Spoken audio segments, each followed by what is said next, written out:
Le parc marin des mangroves, compté parmi les grands parcs de la République démocratique du Congo, avec sa superficie de 768 km², situé sur la rive nord de l'embouchure du fleuve Congo au territoire de Mwanda. Mais depuis des années, ce parc est menacé de braconnage de différentes espèces par des inconnus.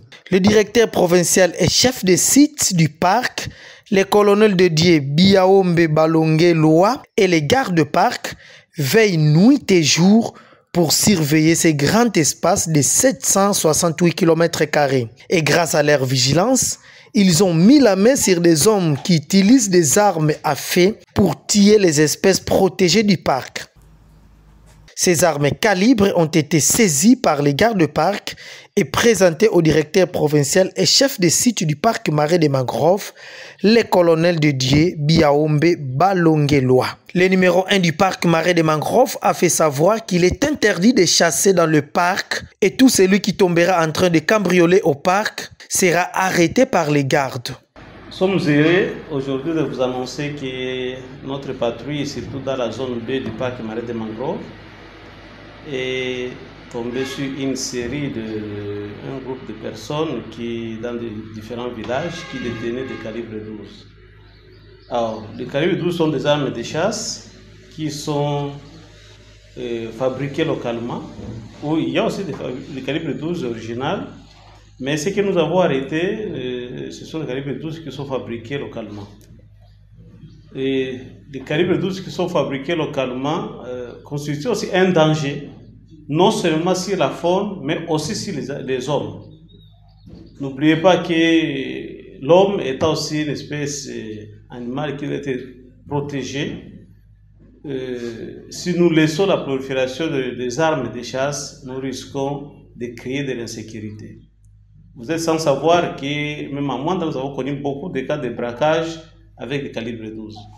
Et ça, c'est pour la sécurité humaine. Mais nous, comme gestionnaires des aires protégées, nous ne pouvons pas aussi tolérer qu'il y ait la circulation libre et ça contrôler le calibre 12 dans les zones des zones sécurisées, dans les aires protégées. Et c'est comme ça que nous avons arrêté dans notre patrouille 10 calibres 12 et nous les détenons au bureau. Nous allons décider d'ici qu'est-ce qu'on va en faire. Mais nous voulons ici profiter pour décourager tous ceux qui détiennent encore des calibres 12 dans l'air protégé de les remettre. On ne peut pas chasser dans l'air protégé. Nous savons qu'il y a la loi 82 qui autorise la chasse, mais cette loi elle est claire. Elle montre où est-ce qu'il faut chasser et quelles sont les espèces qu'il faut chasser. Dans la zone B du parc marin des mangroves, nous avons perdu pendant tout ce temps les bifles qui sont victimes de cette chasse incontrôlée par le calibre 12.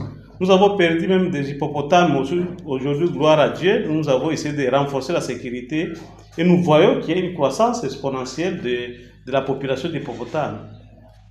Nous ne pouvons pas accepter que la chasse puisse continuer dans cette zone, même si elle a été pendant un certain moment abandonnée, mais la loi reste la force et nous devons continuer à faire appliquer la loi dans toute cette zone qui est protégée. Là, je tiens à décourager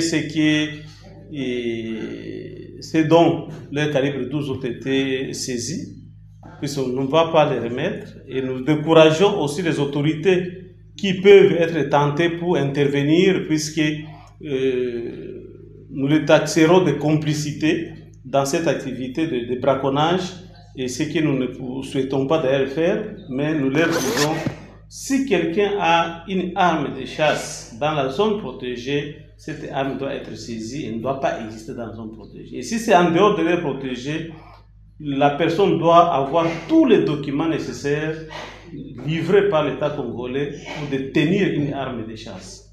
Ce sont les deux conditions. Si nous trouvons une arme de chasse en dehors de l'aire protégée ou dans la zone temporaire protégée, on peut comprendre si la personne a tous les documents nécessaires, on le laisse. Mais si on trouve une arme de chasse sans documents, on doit arrêter et amener à qui des droits.